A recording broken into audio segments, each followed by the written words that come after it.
Дала төсін дабылдатқан дарабоздар.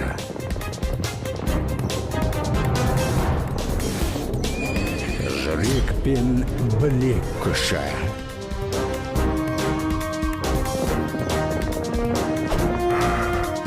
Тұлпарлар дүбірі.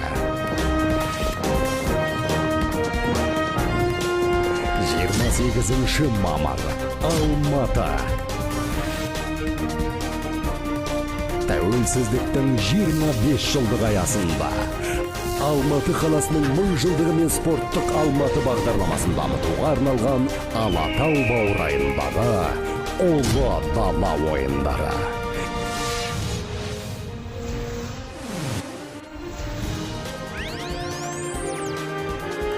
Дәстүрі берік, рухы асқақ, мәңгілік ел.